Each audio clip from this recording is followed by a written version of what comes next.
Faktanya, Xiaoyan tidak tahu bahwa tubuh asli Chaos yang abadi kebal terhadap serangan jiwa. Sebelum dia memasuki fantasi, King Haoran memberitahunya, alasan mengapa dia melakukan ini adalah untuk menunjukkan bayangan jiwa. Bagaimanapun, Soul Shadow mengikutinya sepanjang jalan, dan dia harus tahu bahwa dia memiliki pembunuh jiwa. Dia ingin membuat Soul Shadow benar-benar yakin. Lihat, kekuatan jiwaku telah habis dalam pukulan tadi, dan aku tidak bisa lagi menggunakan Soul Fight. Keahlian. Dia percaya bahwa Soul Shadow tidak akan pernah membayangkan bahwa dia masih memiliki kekuatan jiwa. Ya, siapa yang mengira bahwa puncak bintang 4 memiliki kekuatan jiwa setengah roh? Long Yan bertanya-tanya mengapa Xiaoyan melakukan ini. Apakah Xiaoyan lupa bahwa tubuh nyata abadi yang kacau itu kebal terhadap serangan jiwa? Long Yan sangat mengkhawatirkan Xiaoyan. Dan Jing Wuchen tidak tahu bahwa tubuh sejati Chaos yang abadi kebal terhadap serangan jiwa.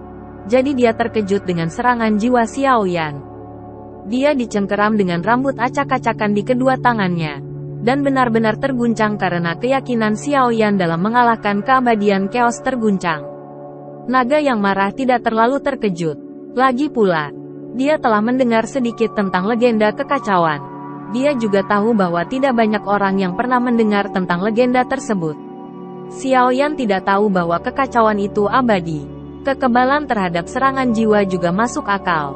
Di dalam, pada titik ini dia mulai memikirkan bagaimana dia harus menghadapi kekacauan setelah kekalahan Xiaoyan. Bagaimana, keabadian yang kacau tetap tidak bergerak, dan bertanya kepada Xiaoyan dengan sedikit mencibir. Tidak dapat disangkal bahwa keterampilan bertarung jiwamu cukup bagus. Tetapi itu tidak efektif untukku sekarang. Bagaimana? Apakah kamu mengakui kekalahan atau melanjutkan? Xiaoyan diabadikan oleh kekacauan sebelum dia berpura-pura berbalik dan menghela nafas pelan. Oh, butuh banyak usaha untuk mengalahkanmu jika serangan jiwa tidak valid. Kemudian senyum kecil terangkat di sudut mulutnya. Tapi keterampilan bertarung penguasamu mungkin tidak menghancurkan pertahananmu yang sebenarnya. Lanjutkan. Faktanya, pikiran sebenarnya di dalam hatinya adalah, pokoknya, godaan jiwa bayangan juga harus menyia-nyiakan semangat juangnya. Dan aku akan mencoba mematahkan pertahanan tubuhmu yang sebenarnya. Selama aku bisa mematahkan pertahanan, dengan caraku yang gesit, berkemas tidak sulit mengalahkanmu setelah bayangan jiwa hilang. Petik 2. Melanjutkan, kekacauan abadi untuk sementara waktu. Tapi Xiaoyan sudah mendesak semua semangat juang yang tersisa dan melancarkan serangan sengit.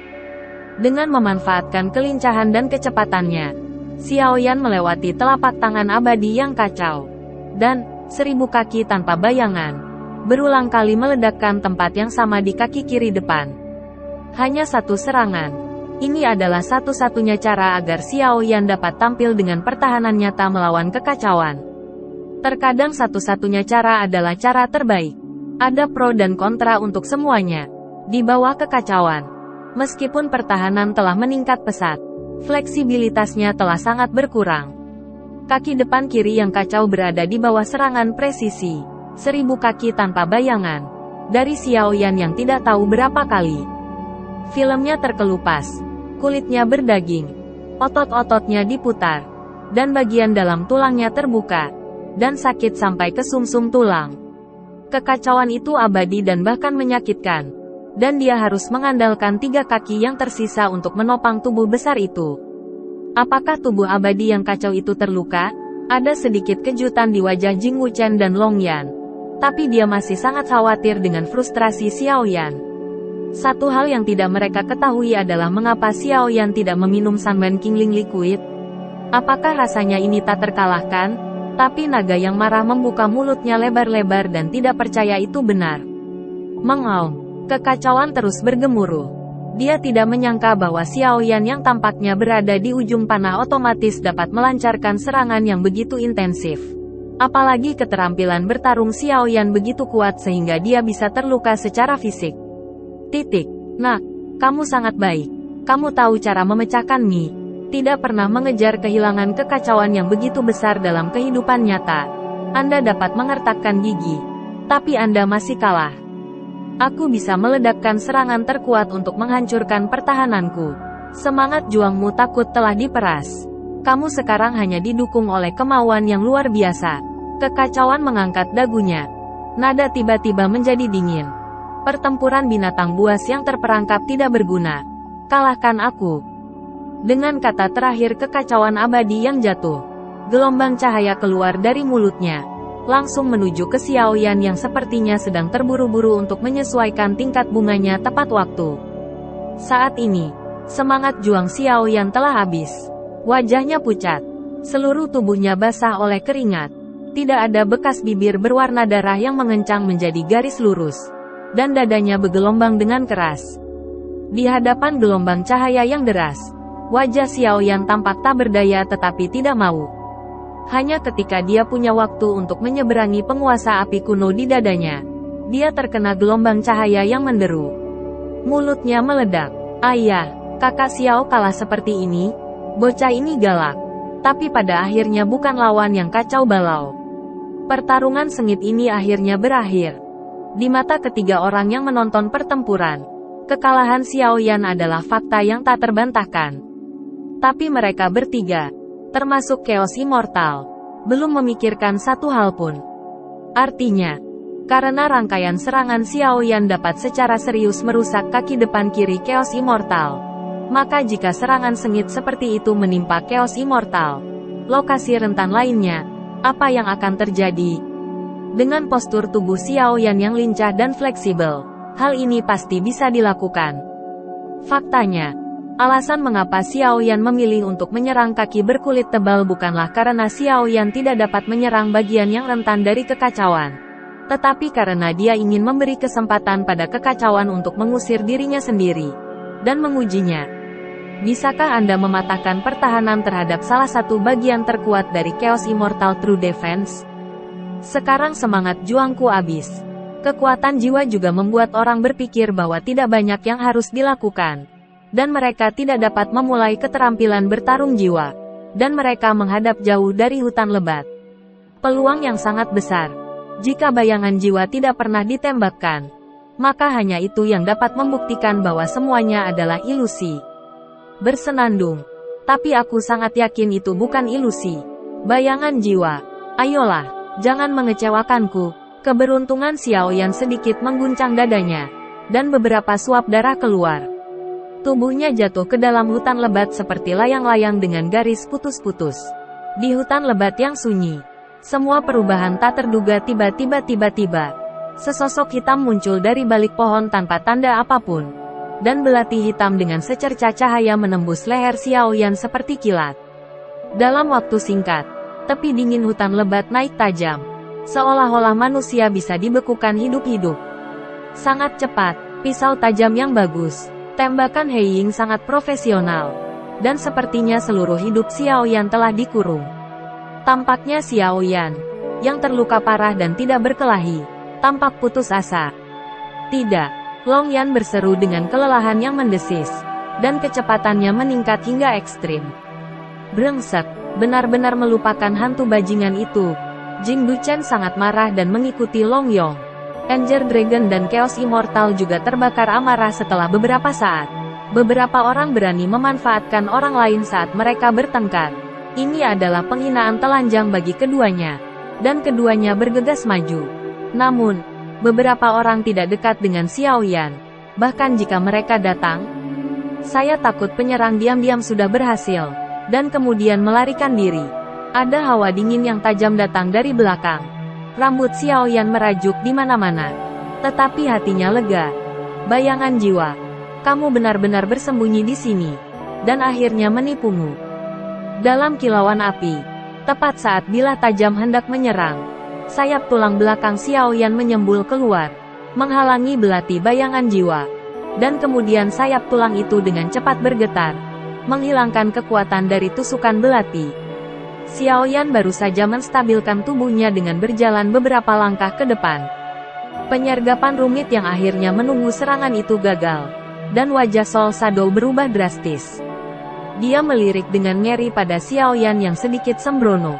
Untuk sesaat, dia tidak bisa membuat pilihan apakah akan mundur atau terus menyerang. Tarik. Peluangnya cepat berlalu. Dan mungkin tidak ada peluang bagus seperti itu.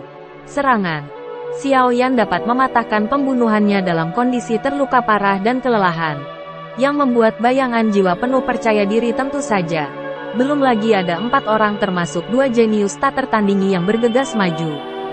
Saat Master bergerak, keraguan sesaat terkadang dapat menyebabkan perubahan mendadak dalam situasi pertempuran.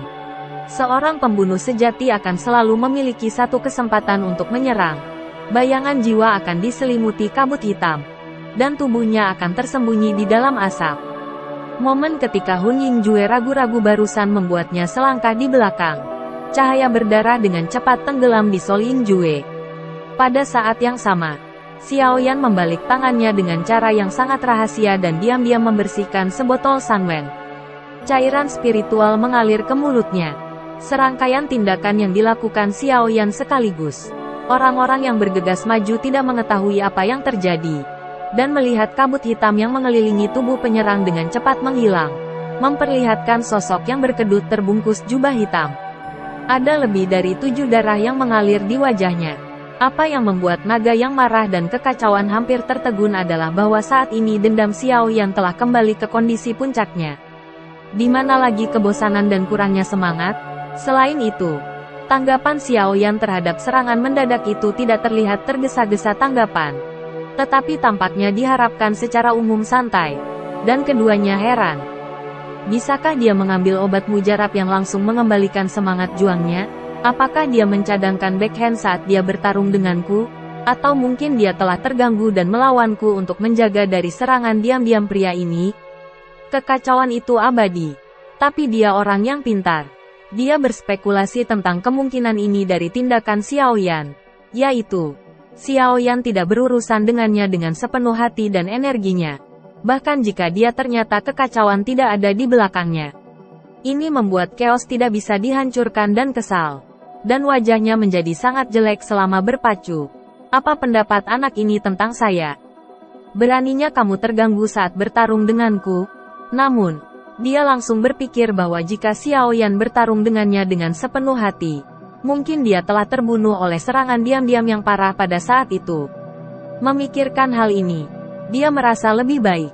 Naga yang marah rupanya memikirkan hal ini, dan saling memandang dengan kekacauan, dan satu sama lain melihat keterkejutan yang dalam dan ketakutan akan kecemburuan yang tiba-tiba di mata masing-masing.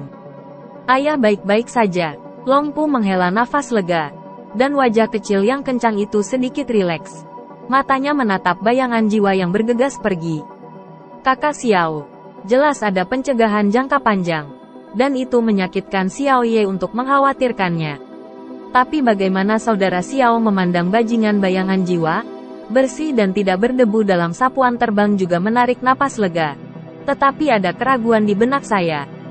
Saat ini, bayangan jiwa masih kesakitan, berjuang melawan kekuatan dingin langit. Bayangan jiwa itu mengerikan. Saya khawatir Anda tidak pernah bermimpi bahwa saya menemukan Anda, Tuan, bukan? Xiao Yan, yang tidak pernah mengalah melawan musuh, adalah keterampilan bertarung terkuatnya, No Tausat Feet, dan bersumpah untuk menghancurkan bajingan dewa bayangan di arus. Apa? Bayangan jiwa yang nyaris mematahkan rasa sakitnya jelas bukan lampu hemat bahan bakar. Dia berjalan tidak menentu, berkedip ke kanan seperti teleportasi, dan penguasa jatuh Xiao Yan hanya terbelah pada bayangan yang ditinggalkan oleh bayangan jiwa. Soul Shadow tidak pernah tahu apa yang harus dilakukan. Ketika dia mengangkat tangannya, dia menajamkan tangannya dan menusuk jantung Xiao Yan. Tetapi orang-orang terbang menuju hutan lebat. Begitu Anda memasuki hutan lebat, memanfaatkan medan kompleks hutan lebat, hanya masalah waktu untuk keluar. Melihat hutan lebat sudah dekat, ada secercah kegembiraan di mata jiwa. Tapi Xiao Yan, yang mampu menarik bayangan jiwa muncul, akan membuat bayangan jiwa seperti yang diharapkan. Xiao Yan menyapu bilah tajam dengan penggaris yang berat. Tulangnya berkibar, dan dia berhenti di depan bayangan jiwa. Dengan tulang dan sayap yang dipadukan dengan tubuh, Xiao Yan pasti mengungguli bayangan jiwa. Kegembiraan yang baru saja muncul di mata bayangan jiwa segera digantikan oleh keterkejutan, dan dia melangkah cepat. Tubuhnya berputar ke kiri. Sial! Ini licin. Ketika Xiao Yan mengangkat alisnya dan mengejar tubuhnya berdampingan, Chang Han Han diluncurkan lagi. Topeng besar berwarna darah menyelimuti lingkaran selama ratusan meter sekaligus, dan secara bersamaan mengenai bayangan jiwa. Keterampilan bertarung jiwa sialan, kekuatan jiwanya jelas habis. Mengapa dia bisa mengeluarkan keterampilan bertarung jiwa lagi dan lagi? Bayangan jiwa benar-benar takjub di dalam hatinya. Bingung. Dan darah keluar dari ketujuh trik itu lagi. Namun, kali ini bayangan jiwa harus mengambil tindakan pencegahan. Dan pertahanan jiwa orang-orang iblis tidak buruk. Dan tingkat kerusakannya jauh lebih sedikit dari sebelumnya. Meski sakit kepala, ia masih nyaris tidak bisa mengendalikan tubuh. Soul Shadow putus asa untuk menghindari pengejaran Xiao Yan. Tetapi hatinya tiba-tiba bergerak. Sulit untuk melarikan diri dalam tudung darah. Lebih baik mengambil rencana dan mengambil kesempatan untuk menghancurkannya. Memikirkan hal ini, dia langsung mendengus. Memegangi kepalanya dengan gemetar. Memegangi kepalanya. Tubuh itu tiba-tiba jatuh ke belakang. Haha, seperti yang kuharapkan. Dengan kemampuan bertarung jiwaku, dia tidak bisa melarikan diri sama sekali.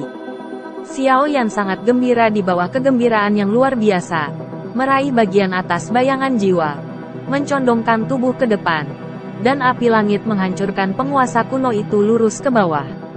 Tapi Xiao Yan tidak menyangka bahwa bagian belakang bayangan jiwa tubuh harus naik dengan kakinya. Dan ujung runcing tiba-tiba memuntahkan pisau hitam dengan panjang beberapa inci. Dan melesat ke arah Yin Xiao Yan. Pada saat yang sama, bayangan jiwa mengangkat tubuhnya. Dua belati muncul dengan tangannya. Tangan kiri meletakkan api langit di atas penguasa kuno. Dan tangan kanan memegang penggaris di rahang Xiao Yan. Tampaknya situasi terkendali tiba-tiba berubah tiba-tiba. Xiao Yan ketakutan dengan keringat dingin. Pergelangan tangannya secara naluriah berbalik. Api langit menghancurkan penguasa kuno. Dan bertabrakan dengan belati tangan kiri Soul Shadow. Kemudian tubuh tiba-tiba oleh kekuatan tumbukan berputar. Sayap tulang berkumpul untuk melindungi tubuh. Menyeka serangkaian percikan api dengan belati di jari kaki Soul Shadow. Hampir saat tubuhnya berputar, kepalanya dimiringkan ke belakang, menghindari belati yang ditusuk oleh tangan kanan Soul Shadow. Meneguk udara dingin. Dalam keadaan kesempatan pertama kehilangan segalanya melawan dirinya sendiri, Xiao Yan dengan cepat menyapu udara atas dengan kekuatan rotasi, dan ingin untuk sementara menjauhkan diri dari bayangan jiwa. Tanpa diduga, pembunuhan yang tertangkap basah membiarkan Xiao Yan menghindarinya. Kejutan dalam bayangan jiwa tidak kalah dengan Xiao Yan. Namun, roh bayangan jiwa tidak terpengaruh oleh keterkejutan itu. Tangan kirinya berkelebat. Belatinya hilang. Dan kemudian semangatnya menyembur keluar untuk menembak tanah. Tubuh terpental tiba-tiba. Membawa bayangan ke tubuh yang tidak stabil. Xiao Yan melihat bilah tajam itu hendak mendekat. Xiao Yan memutar dan meleset, menggunakan penggaris berat untuk menyapu bayangan jiwa. Bayangan jiwa tenggelam, menyebabkan penguasa kuno Tianhuo melewati kepalanya, dan kemudian mencondongkan tubuh ke depan untuk mendekati Xiao Yan. Belatinya tertusuk di tangannya, dan semangat juangnya melonjak dalam sekejap. Sepertinya dia sudah menyerah melarikan diri. Tapi Xiao Yan sudah tenang sebelum dia dikelilingi oleh beberapa orang. Bayangan jiwa ini pasti sangat kuat setelah kehilangan keuntungan tersembunyinya. Jenius tiada taraf benar-benar tidak memiliki reputasi. Api langit sudah terlambat untuk pulih. Dalam kecemasan, Xiao Yan menuangkan semangatnya ke dalam pelukannya. Dan siku bayangan jiwa menghancurkan pergelangan tangan. Jika bayangan jiwa tidak pernah pergi, saya khawatir Xiao Yan belum ditusuk. Dan pergelangan tangannya harus diambil terlebih dahulu. Dihapus. Wajah Soul Shadow berubah drastis, dan tangan kanannya yang memegang belati dengan cepat mundur. Tapi saat Xiao Yan baru saja menghela nafas lega, tangan kanan Hun Yingjue tiba-tiba melepaskan 5 jari, dan tangan kiri menembak ulang ujung belati. Belati itu membanting di depan Xiao Yan seperti panah lepas. Bilah tajam itu lepas landas. Tetapi bayangan jiwa tidak pernah mengikuti dengan cermat, tetapi berbalik dan melemparkan tubuhnya secara ekstrim. Berubah menjadi bayangan gelap dan bergegas menuju hutan lebat. dan roh pembunuh sebelumnya yang tidak pernah maju juga runtuh. Ternyata Soul Shadow sama sekali tidak tahu untuk memecahkan Xiao Yan dan kemudian melarikan diri. Semua serangannya adalah ilusi, hanya untuk bisa melarikan diri. Saya tidak berpikir saya bisa menghitung bayangan jiwa, tetapi saya benar-benar dibayangi oleh bayangan itu. Xiao Yan ketakutan, dan bergegas ke sisi tubuh, menggunakan sayap tulang untuk memindahkan bilahnya, dan kemudian bergegas. Pada titik ini, Soul Shadow pasti telah melarikan diri ke tepi topeng darah, dan belati di tangannya muncul kembali, menusuk topeng darah dengan kekuatan penuh. Topeng darah dibangun oleh kekuatan jiwa, dan sangat sulit untuk dihancurkan. Tetapi pukulan kekuatan penuh pada bayangan jiwa hanya sedikit rusak, dan masih mengeluarkan suara dengung yang hampir runtuh. Tidak baik, jika tudung darah rusak, tidak akan ada yang menghentikan bayangan jiwa melarikan diri ke hutan lebat untuk melarikan diri. Pikiran Xiao Yan tiba-tiba menjadi panik, dan tudung darah dengan cepat menyusut. Meskipun tingkat Chang Qianghan tidak diketahui, itu cukup kuat. Setelah dikurangi oleh Xiao Yan, ketangguhan tudung darah meningkat pesat, dan tiba-tiba menjadi stabil. Melihat bahwa langkah ini berhasil, Xiao Yan mengecilkan topeng darahnya sedikit, dan kemudian kekuatan jiwa keluar. Bayangan jiwa tiba-tiba merasakan tekanan berlipat ganda, dan setiap ruang atas dan bawah dan kiri menjadi berlumpur, membuatnya tidak bisa bergerak. Kamu Yanhua 3 kaki. Xiao Yan sama sekali tidak memberi Soul Shadow waktu untuk memikirkan tindakan balasan. Dia mengangkat penggaris dan melambaikannya di udara, di bawah gulungan api langit. Api langit yang bergolak melesat dari segala arah ke arah Soul Shadow. Di bawah kendali ganda api langit dan kekuatan jiwa, bayangan jiwa tidak memiliki ruang untuk bersembunyi, dan sulit untuk maju dan mundur. Tidak bisa mundur, tidak bisa kabur, maka hanya tantangan.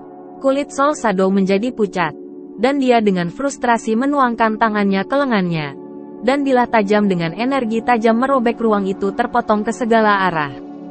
Bilah tajam dipotong oleh bayangan jiwa, dan dibuat sekaligus. Kekuatannya tidak ada habisnya, seperti Wan Jian menusuk pada saat yang sama.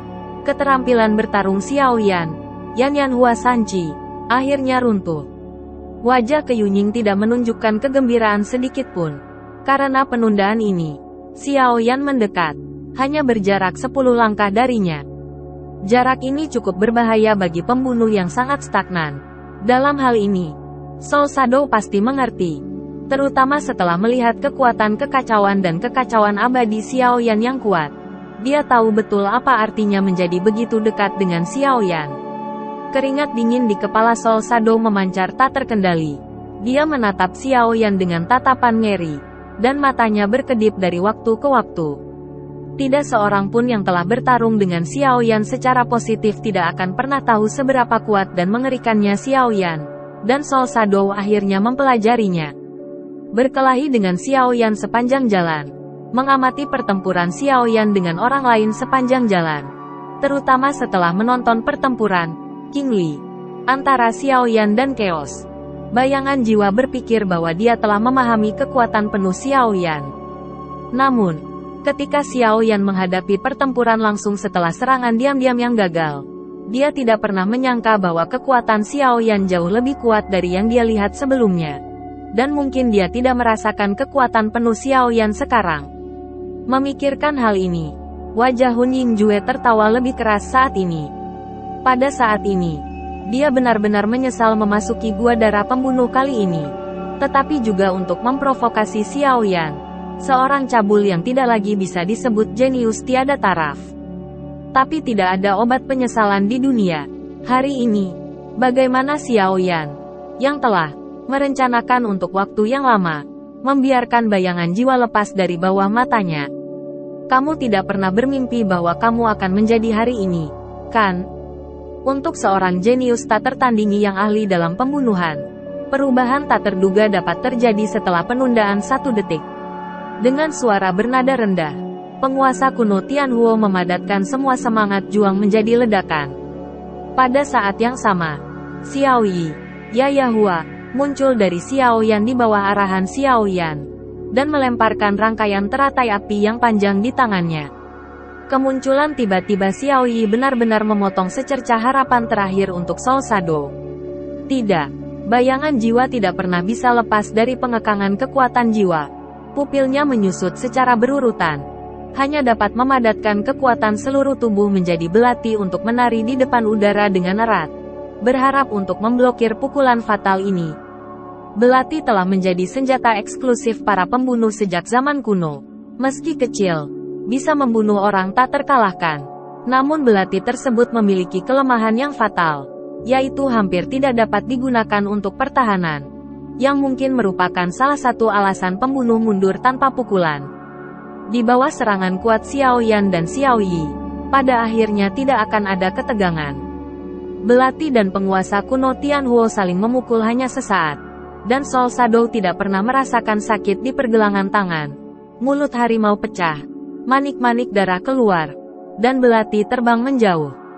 Segera, di bawah pengaruh kuat dari 1000 kaki tanpa bayangan dalam teriakan, "Ah, Soul Shadow pasti hanya berjuang beberapa kali di lautan api." Dan itu berubah menjadi tumpukan kokas, yang tertiup angin dan tersebar ke seluruh dunia. Iblis tak berjiwa dari keluarga iblis jiwa mati. Dan dengan demikian mati di bawah Xiao Yan. Membunuh gua darah. Hanya menyisakan cincin Na yang mengkilap dan benda putih perak seperti token. Akhirnya mati, jenius tak tertandingi lainnya. Xiao Yan melirik jejak yang tertinggal di tanah selama perjuangan sebelum kematian Soul Shadow. Dan mengambil cincin Na dan benda seperti token perak putih di tangannya sejenak. Pada titik ini, 2 dari 5 jenius tak tertandingi telah mati di tangan Xiao Yan. Meskipun Zhen Jian belum mati, tidak ada bedanya dengan dihapuskan.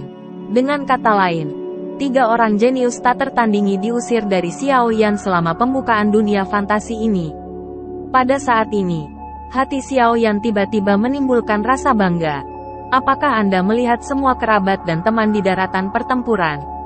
Apakah Anda melihat Xiao Yan keluar dari dunia saya sendiri? Suatu hari, Xiao Yan pasti akan menginjakan kaki di puncak kaisar, dan buktikan kepada semua orang bahwa orang yang kita lawan di daratan selalu yang terbaik. Xiao Yan begitu berapi-api di dalam hatinya sehingga dia tidak menyadari bahwa orang-orang yang terburu-buru berdiri di belakangnya satu demi satu, menatap pemandangan itu dengan tak percaya.